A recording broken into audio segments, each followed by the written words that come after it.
Well, blessed Friday to you as we come with your words of encouragement. Now, they might seem a little ironic now because these words of encouragement aren't necessarily encouraging pieces of scripture. They are scripture that are of warnings that are coming. And we've already talked about the destruction of a fourth of the world in the seals, now a third of the world with the trumpets.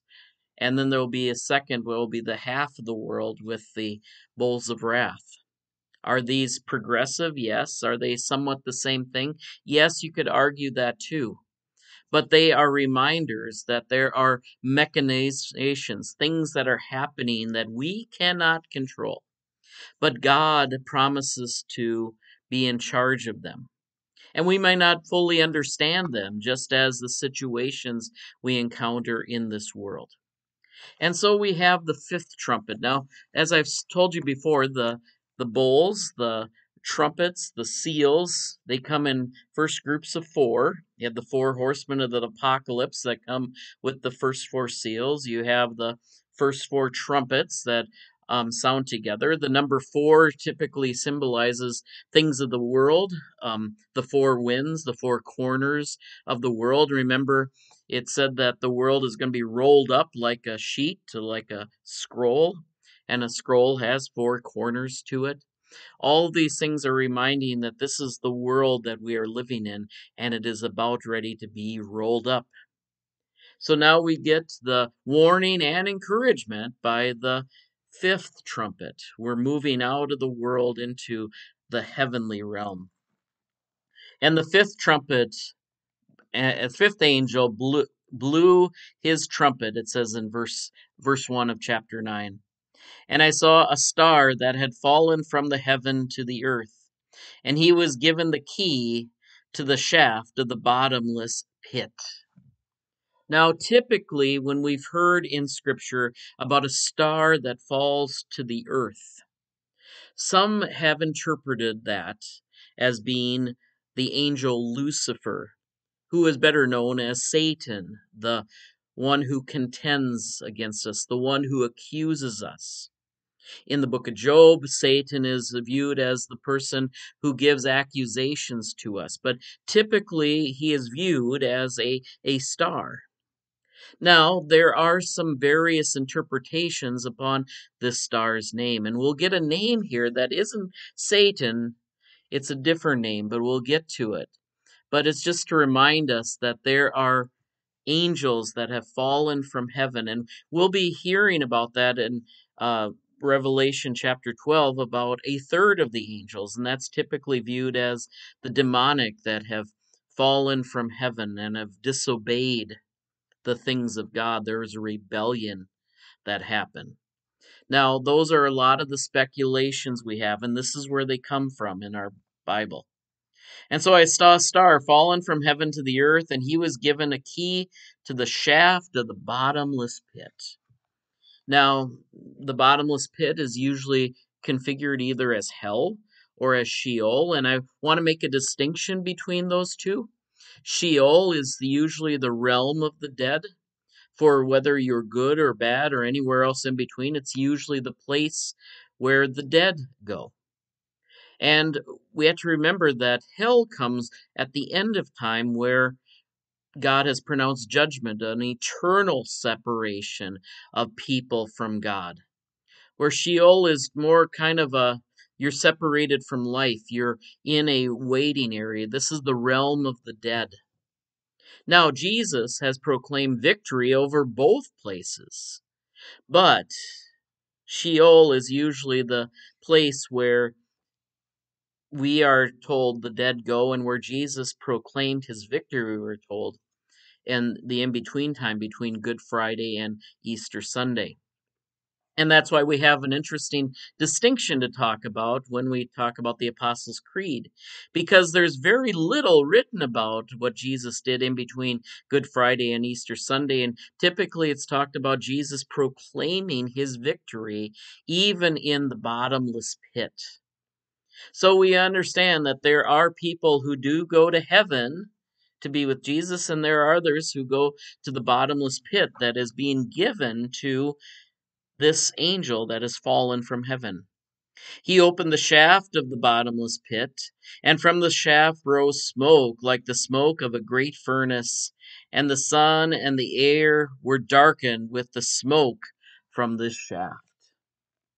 There is no more sun and moon. Now, the key thing is both the darkness, but also that the area of time management, which comes from the moon and the stars, all have been suspended. Something new has happened with this fifth, um, should I say, trumpet. And from the smoke came locusts on the earth, and they were given authority like the authority of the scorpions of the earth. Now remember back in the fifth seal, there was a removal of locusts that had come on the earth. Some have argued that it was the Parthian army who had helmets that did look like the locusts. Others have saying that this is other people throughout history, maybe the Huns that attacked Europe or some other thing. Luther even interpreted it as the Turks that were waiting on the border, and so Luther really placed his time period right in the midst of this. Because King Charles V wanted, or Emperor Charles V wanted to have the Christian armies united, but the Reformation was causing division. And so Luther wasn't sure if it was to join a group of very lukewarm Christians or to stand for the truth, even with the tension of something that's on the border coming in. And from the smoke came locusts on the earth, and they were given authority, like the authority of scorpions on the earth, things that kill, either gradually like locusts or specifically like a scorpion. And they were told to damage the grass of the earth and the green growth and every tree. Now remember, most of the grass had already died in one of the previous things, but there's still more that needed to become because the locusts need to eat. And so they have the seal of God on their foreheads. They were allowed to torture them for 5 months and not to kill them. And their torture was like the torture of a scorpion when it stings someone. In other words, its sting was death.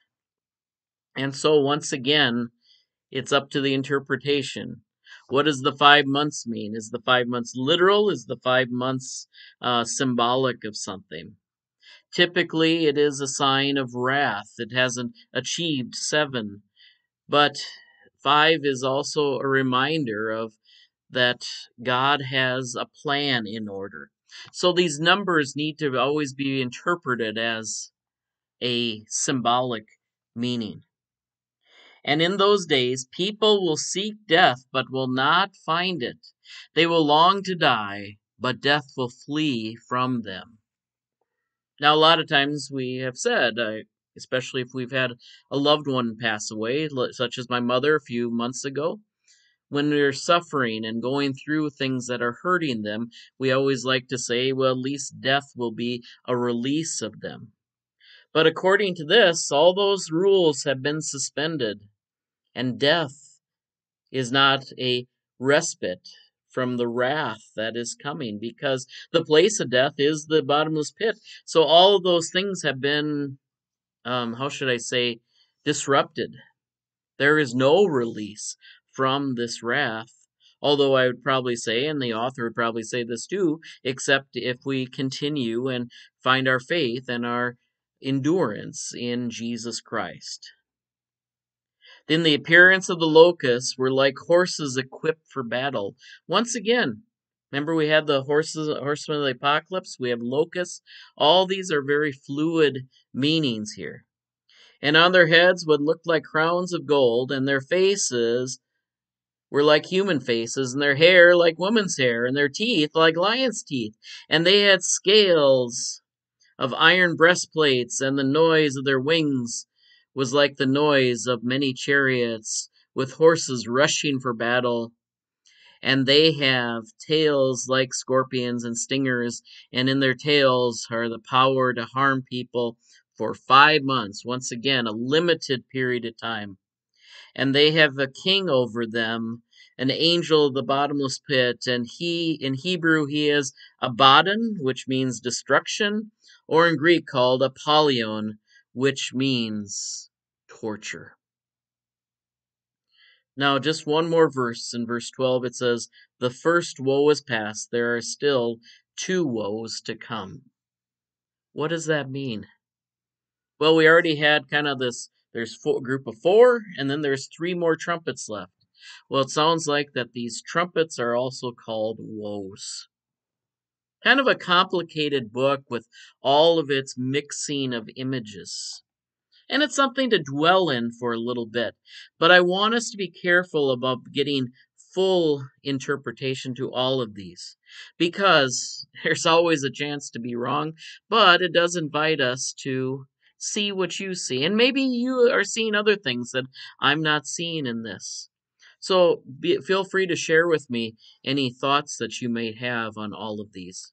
I see we've gone a little bit over, but God bless you today. We trust that these continue to be words of encouragement, and through it all, trust that Jesus Christ is above the storm, above the tempest, above the woes. Take care. We'll see you on Monday. And join us for worship on Sunday, too.